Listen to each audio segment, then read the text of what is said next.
Welcome to another bite-sized edition of Rugby League Down South. This episode with former London Broncos captain Tony Clubb. Of course, when he said this season in 2013 that he was sick of losing, an interview that he did with 4020 magazine, it did get some headlines, didn't it? Also said some very similar quotes on Boots and All on Sky. But from that moment on, he never played for the club again. And we'll hear from him in just a second. First, though, a few of your comments from the last podcast, the first in this second series of slightly shorter ones for you.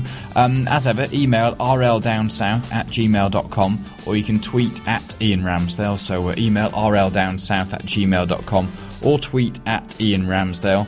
Use the hashtag RLDS, or Rugby League Down South. Jason's saying, good podcast, more to come please. No problem, Jason, we can sort that out for you right now, in fact.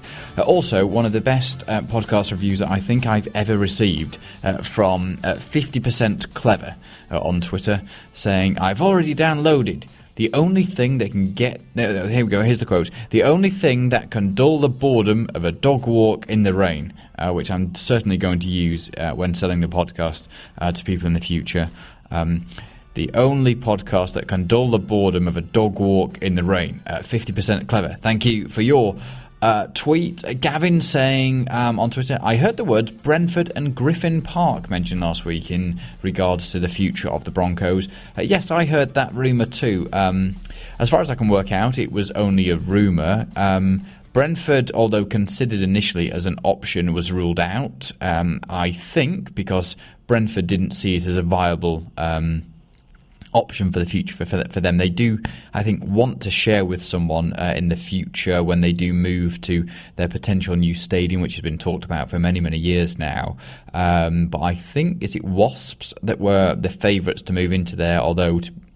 they've been talking about a new stadium for a while. It does look like it is getting closer. And they may have reignited their interest with the Broncos. I have been trying to find out. Unfortunately, contact with the London Broncos at the moment is hard to come by, so I haven't been able to stand that up. So there is a possibility there might be some truth in it. But as far as I'm aware and as far as I'm concerned at the moment, they're planning or ploughing ahead with their option of trying to secure something with Barnet. Andrew as well sending me a message on Twitter saying, but it's about a story, in fact, that I posted about a side in Leicester, hopefully putting a stake in for a position in Championship 1 for 2015. Just trying to find the message here, and it was the Leicester Storm. They're looking to maybe try and ramp up their campaign to move from the I don't know if they did what you would call the level below Championship 1 into Championship 1 for 2015, which you'd have thought would put them up to their quota, wouldn't they? They were looking for 10 teams in Championship 1. Andrew saying on Twitter, though, at Ian Ramsdale, hope they get in so that the Midlands has a representative in the league. Thank you, as ever, for your comments. Keep them coming on Twitter, at Ian Ramsdale. Use the hashtag RLDS for Rugby League Down South. Or you can email rldownsouth, all one word, at gmail.com.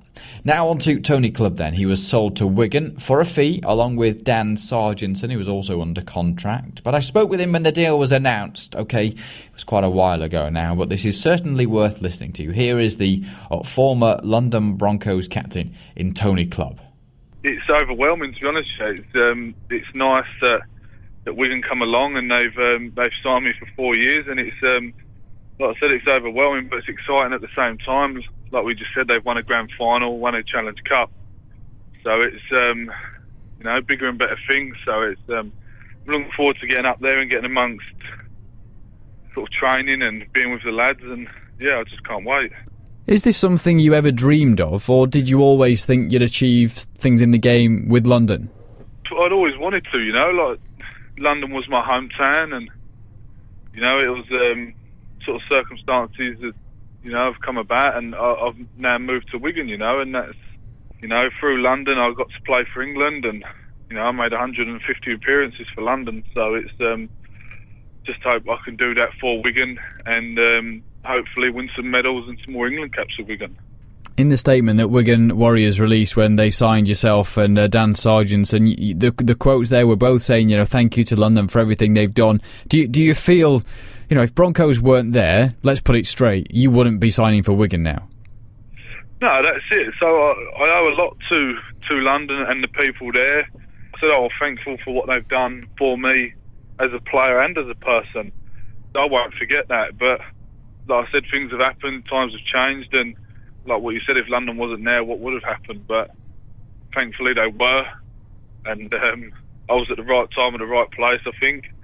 And London picked me up, and now I'm moving to Wigan. I know it's been a tough year for the Broncos, and it's been a tough year for the players at the Broncos too. It didn't end too well, though, with you and some comments that you made about being sick of losing. Do you regret making those statements? Not really, no. I was sick of losing, and it wasn't just losing sort of 16-10 off. It was in the manner we were losing. I'll pick up on the game that I mentioned before, was the Warrington game. To get beat 80 points, it was embarrassing for me, for the players, for our fans. That was pretty much my hometown where we played. So no, I don't regret what I said. It was probably more frustration at the time, but I don't regret what I said. We had a bad season considering the players we'd brought in the last couple of years, and we brought a new coach in and things like that, and how we finished off the season before, I thought things were going to go well, but it didn't pan out that way. Are you disappointed with the way that it did end? Because from the outside, it does look like once you'd said what you did, you weren't going to play for the Broncos again. I'd always said that I'd love to have finished my career with London, but like you say, it got extremely frustrating being there. I'm the wrong side of 20 now, and I wanted to win things, and I didn't want to lose no more. So I made a decision, and I stuck by that. And like I said, now I've signed for Wigan, that have just, like I said to you before, have won the grand final and a Challenge Cup. So it's a decision I've made, and I've moved on from that now. How do you feel about the situation that the Broncos are in? You must have a fondness for them. You talk about the development and the number of games you've played for them. It did seem like the game was at least going in a sort of forward momentum over the last few years, whereas the situation they're in at the moment, with no ground to play in for next year, not many players signed on, it really doesn't look great for them. Yeah, like I said, I've not really had them sort of conversations with London, so I don't really understand what is happening with London at the minute. But how does it make you feel, though, to see what they're going through? Mate, it's sad. It's sad that I had to leave, because I had no intention of leaving. I still had a year left to run on my contract with London, and like I said, I had no intention of leaving. But it's a sad situation they're in. And I hope they come through it. I hope they're still in Super League next year. And like I said, I hope they can get some players in. I know you can get them from the World Cup and things like that. So I hope they get all that sorted. And like I said, I think there needs to be a team in Super League from London. It's expansion and everything else. But, the young kids they have got coming through, there's some really, really talented kids there, and it'd be a shame for them not to go on and fulfil their potential if, London, if worst case were to, I don't know, to fold or to go into administration or whatever. So it's a sad sort of situation for London, but like I said, it's exciting times for myself. And in terms of you and your future, I suppose for London it's all not a bad thing, because people will now look at this Wigan Warriors side and will mention the fact that there are now two players that are London born and bred and developed, so that can't be a bad thing for the image profile of the game down here. No, that's it. London are obviously doing something right. They're the same as, like I said before, Louis at St Helens is doing fantastically well there.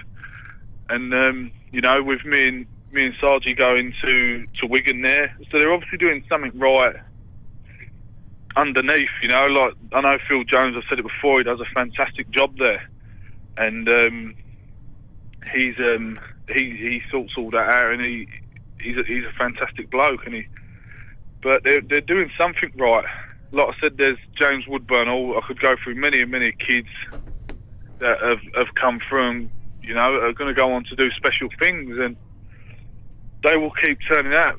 You got to realise London is a massive, massive area, and it's always going to produce young kids, and whether it be at London or wherever, they will go on to play Super League because they're that good. I mentioned that I was chatting with you on Twitter and got a few questions from a few of the Broncos fans. David saying, what do you see as your best position? Sean Wayne seemingly has you down as a forward. Yeah, I've met with Sean a few times and we've had discussions, and I will be playing in the forwards for Wigan. And whether that be front row, back row, it's a bit of a mixture. So it's like I said, it's where I wanted to play, and they've given me the opportunity to play there. So it's win-win for me. John says, are you leaving because a club called London doesn't exist anymore? No, it's not. Like I said, I had a frustrating time at London this year through injuries and sort of other things, and it's not because of that. It's, like I said, I got frustrated and I wanted to, like I said, go on to win things on the sort of other side of 20 now, 20 or sort of 25. So it's, I just wanted something new, something a bit different, and sort of experience different things. And like I said, I wanted to go on to win things. And once Wigan come in, I think it was pretty silly not to sign for them. And Paddy says as well, now you've got through the ritual thank yous and you're not under contract, can you give any clues as to what's going on? Do you know what's going on with Broncos? Mate, they probably know more than me, pal. So it's I really sort of don't sort of understand it all, but from whether it's going to come out, but I'm sure London will be going to Barnet. So, of course, that was recorded a while ago, and Clubb is saying that he thought that Barnet is the option at the moment. It's, again, difficult for me to say at the moment. I don't really have any more details to add as to what I've really said before. I am trying to find out more, and if I can, of course, you'll be the first to know. And, of course, this interview and putting it out now is part of me clearing a bit of a backlog, really, of audio that I've got saved up over the last few months. It's been a bit busy trying to prepare various things, including the Rugby League World Cup this weekend. Where am I going? I'm in Hull on Saturday for England against Fiji, doing what they call out of vision presentation for the Rugby League World Cup World Feed. So we take the commentary from the BBC, but the World Feed have to have a bit of presentation, and at half-time, I think it's the bit that Premier Sports use as well, though I'm not entirely too sure. But I'll be in Hull on Saturday, and then Sunday have my game switched. I was initially going to have Italy in their final group game against Tonga, but because that now has something riding on it potentially, I've been switched to the wooden spoon game, Wales taking on the Cook Islands. So I think that Tony Ray may well be involved in the Cook Islands setup at the moment. He's been spotted at a few of their games, hasn't he? So I will try and catch up with him on Sunday while I'm in Neath for Wales against the Cook Islands. So I hope you're enjoying the Rugby League World Cup. I have to hear your thoughts about how you think the competition is going. I said yesterday that USA top Group D. They win Group D and they haven't played their final game. They play that against Scotland, don't they, Thursday?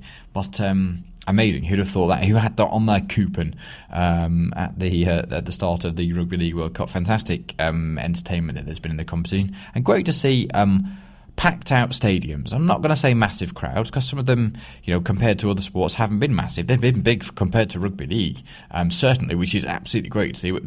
Just so nice to see us, our sport being played in front of a stadium which is full of people. Which has been, for me, one of the best things of this Rugby League World Cup. And if you didn't hear the thoughts of the RFL's Chief Operating Officer, Ralph Rimmer, about the legacy and how they can build on the future and the exposure that the Rugby League World Cup is bringing the sport in this country, then that's on episode 1 of this second series of programmes for Rugby League Down South, which I published yesterday, which you can find, of course, however you found this, on iTunes or on Spreaker, or very many ways which you can listen. So keep your comments coming, and whether you like these more shorter, regular podcasts, we'll keep your your comments in the programme as well. So any questions and things you'd like to know, then do please send them.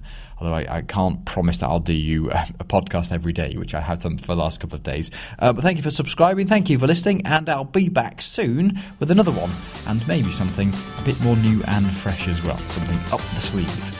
It's to be published very soon.